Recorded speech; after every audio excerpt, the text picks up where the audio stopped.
Hello everyone, welcome back to the YouTube channel. Today I am here with a very special guest, Angel Anderson. Thank you so much for being here. How are you? I'm doing fantastic. Thank you for inviting me. Thank you for reaching out. Thank you for having me. Thank you so much for being here with us today. Guys, Angel is the best at marketing. I mean, I've known him for a couple years now, and he's being very helpful throughout all this time. And he's with us today to talk about different ways that you can market yourself as a new realtor in social media, more specifically on Facebook. So, Angel, how do you want to, go about this first? What's the first Well, thing you want to tell us? well, the first thing I would say is let's talk about what you're told all the time. You're told that you need to post every day, but did you know that posting every day on Facebook will not help you attract loyal buyers and sellers? And I would say that's the key. I know it sounds crazy, but you want to attract loyal people to you, because if you don't attract loyal clients, loyal sellers, why is the reason they're going to keep doing business with you? They're just going to change or look to the next real estate. And that is one thing that we hear all the time. You post a Facebook about the listing houses or just sold, the picture about the testimonial. And while all those things important, what I'm going to share with you is a framework that works. It's a educational framework. It's called the educational marketing framework. But before I share that framework, first, there are a few things that you want to keep in mind. First, the secret to attract, let's call it a secret. Yeah, This is getting... people love secrets. So Yep. the secret to attract loyal buyers and sellers is that the first secret is that real estate agents that focus on selling the house or getting the next listing, eventually they fail. So the secret is to become obsessed with the people you want to help. So don't become obsessed with selling a house or getting a listing. Instead, become obsessed with the people you want to help. And the big idea of this is that instead of becoming obsessed with what you sell, you want to join the conversation that exists on people's mind, the people that you want to help. Did you know, I don't know if you knew this, but most buyers speak only to one agent before deciding who they're going to work with. Most people are not shopping around. Right. But this highlights the importance of staying on top of mind, and how you stay on top of mind is part of the educational framework. So that's why I also want to share a second secret before we go through the educational framework, which is what you see most real estate agents is share the same information: house listed, sold, Just sold, open testimonial. houses, right? What you want to identify is categories, 5 categories that you are passionate about. This will give you a recognizable brand as you post. It will also help you rotate. Once you rotate to these categories, people will find a way to connect with you, even when they're not ready, when they're in the market to buy or sell a house. So when they are ready, they already created that relationship, that bonding with you. The idea is that once you rotate, no 2 identical posts will be shared in a row. So giving people a full picture of who is Julieniz, who is Angel Anderson, what you care about. And those things are, for example, I will share some of mine. One is mental health, which is happiness and being a positive person. Marketing is another one. Family is a big one for me. Time management is huge, and freedom. Those are my category. And you find ways to tie those categories with what you are doing in what you're selling, whether it's buying a house, selling a house, or getting a listing. You can always tie that and find a way that you can help Fred, which leads me to the third secret, which is the most difficult for people to break. You never, ever, ever post in real time except on stories, whether they are Facebook stories or Instagram stories. Because so your profile is, look at your profile, whether it's your Facebook profile, Instagram. When people find you, they're going to connect with you. They're going to look you up. And once they look you up, that profile will give them a good picture of who you are, what your values are. So think about the curated picture of Julieniz. And that, your profile also goes produce content. That means videos that you edited, videos that you thought out, that will go on your profile. Your story, think about your stories more as your reality show. Behind the scenes. Exactly. Right. And then your lives is your like your TV show. If you tell people you're gonna be on lives every Thursday, stick to your word and be on live every Thursday. Even if you have nothing to talk about, maybe just take questions that day. But this is a key, because if you don't schedule your priorities, they will not get posted. Life will get on the way, and you will end up posting about the first thing that is in front of you, whether it's a restaurant or something, just to get likes. And yes, we all like likes. I like likes, but I like likes too. likes Yeah, don't we pay all the do. bills. They don't Exactly. pay the bills. So the reason I share those is because they are basic things that if you follow them, they will start giving you better results what you're getting right now, regardless if you're not following the framework. But the framework will help you.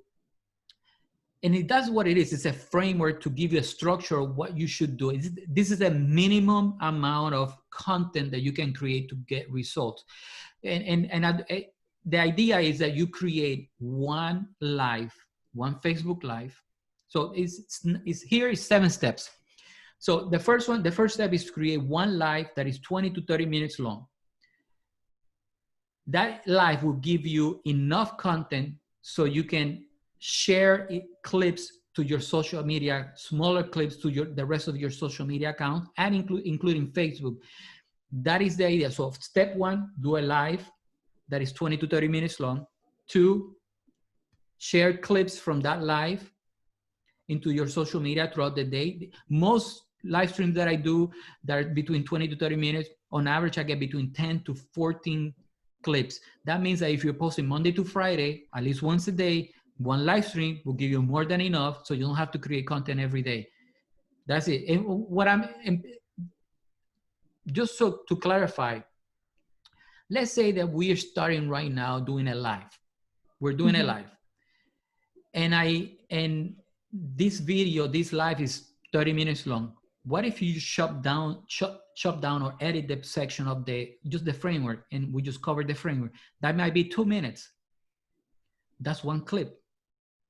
The 3 tips or the 3 secrets, you can click secret number 1, secret number 2, secret number 3, or share all 3 secrets at the same time. That's an additional clip. You allow people to consume smaller amounts of content from that live stream, and that will allow you to gauge, based on people's action, what is working for you, which leads me to step number 3. Measure what's working based on people's action, shares, comments. And remember, social media is a two-way conversation, so you want to engage in the conversation with people. Now, just to recap the first 3 steps, the 20 to 30 minute live stream, step number 1. Then you share the small clips to your all social media. Micro content. Measure what's working so you can do more of it.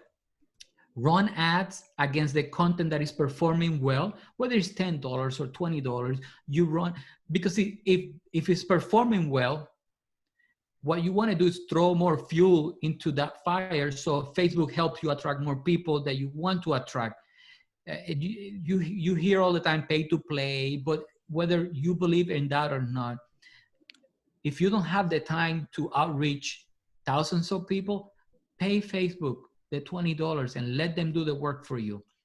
Now, that's step number 4. Step number 5 is to turn the best performing content into blog posts. It's already proven on Facebook that people like it. So transcribe it. I use a tool called Rev. I transcribe it, and I publish a blog post to help people find you when they do a Google search. Also, use the best performing content. You can use different ones to send email marketing or email blast, because email marketing is not dead.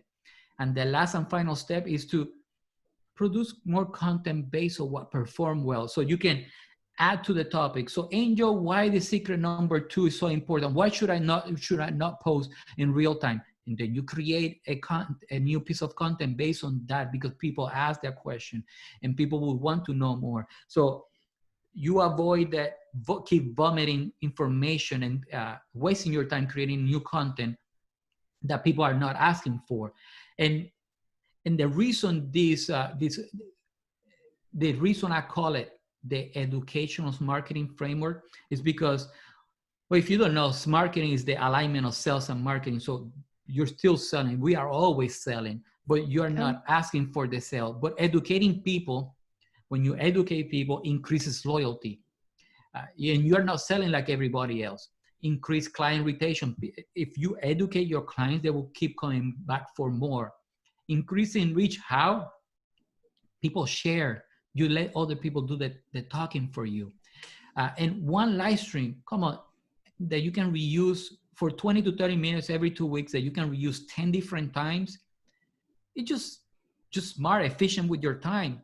And you don't have to create content every day. So as a marketing consultant right now, I'm focusing more on the health area. But I've been helping real estate agents. I started my marketing journey in 2003, and I help real estate agents throughout the time. But right now, my focus is more health. I feel good when when I hear patients feeling better, their life change, and that fulfills me inside. I'm not a doctor, so the best way I can use my skills right now is to promote good doctors. So that's something, but right now, that's exactly what I'm doing for doctors, lawyers, and some other professional areas, professional services. I do provide training like this one to real estate agencies, but basically, in a nutshell, for around $2,000 a month, I help them produce the live stream. Basically, they just show up. They don't have to do anything. I edit the Facebook Live into smaller clips. I post them on Facebook for the next 2 weeks for them. Measure what work. I upload the long clips on YouTube so they can be found on YouTube. I measure what works so they can do more. Look what didn't work so that we can modify and run ads against the best performing content. Produce the blog post, share it with the email address, create new content based on the best performing post, and send them an end of month report with what worked, what didn't work, and what we're going to do next, because that provides clarity and direction. But because you reach out, we're going to talk about a few things I'm going to give you access to a document that is going to give you 7 good marketing habits, 21 tips that will help people get to know you, like you, and trust you through content marketing. What you should do before, during, and after an open house when you do Facebook live streams.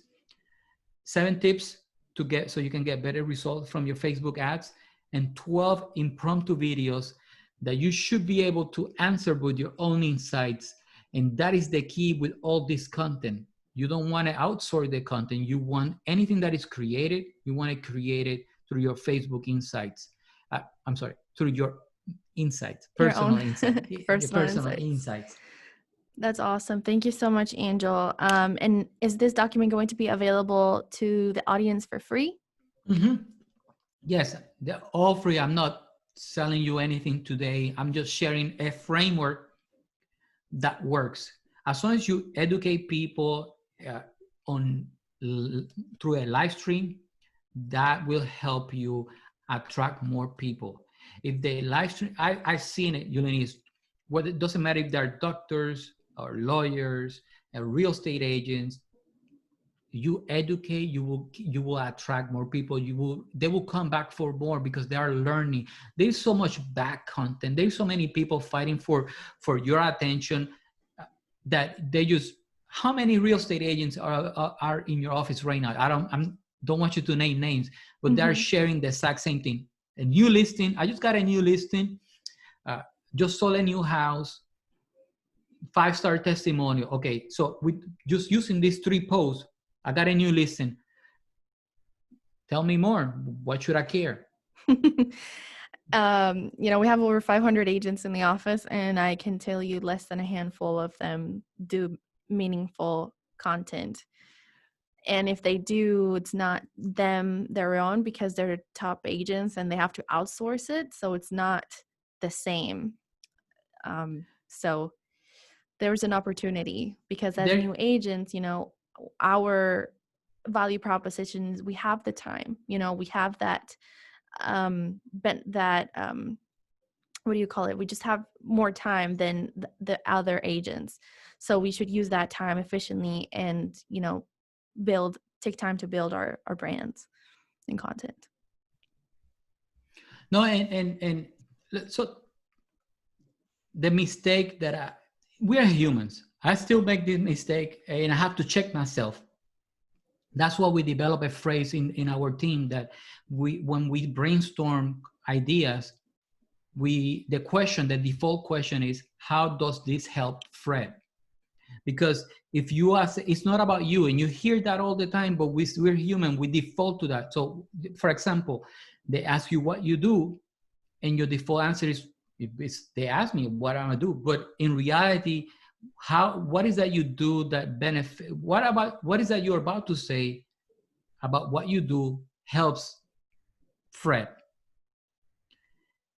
If you can answer that through whether it's your value up or how you differentiate yourself, or how this video about the house or the listing helps Fred, whether it's saving money, new listing is gonna be gone, you better check it out, or if you have open on Saturday, you should come here because I'm gonna be here. If you want me to take pictures on like, how can you make my life? What is in my mind about buying the next house or giving you a listing? You know, I help a real estate agent in Las Vegas, and his thing is everything that I touch is sold in 7 days. And at first I was like, are you sure you want to say that? He's like, yes. That's a big, that's a big promise. But he hustles. He goes to town, and he's willing to put the 80 hours a week. I never asked him how much time he puts, but he's there, to the point that he told me the last meeting that we had that he's so busy he's going to hire an assistant. He already hired somebody to follow him to take pictures. So that's how busy he's getting. That's good. That's a good, you know, thing to be doing, and to be worried about, to be adding people to the team and growing. So thank you so much, Angel, for all of this insight information that you've given us. If you guys are still interested in taking a look at the document, getting a copy of your own, make sure you click the link in the description. I'll have Angel's information there, as well as the link to the free download that you can download and, you know, adjust it and integrate it into your own marketing plan. Thanks again so much for watching. Make sure, if you found this video helpful, make sure you share it with any of your friends that you might benefit from this. And until next time, I'll see you guys on the next video. Bye. Bye.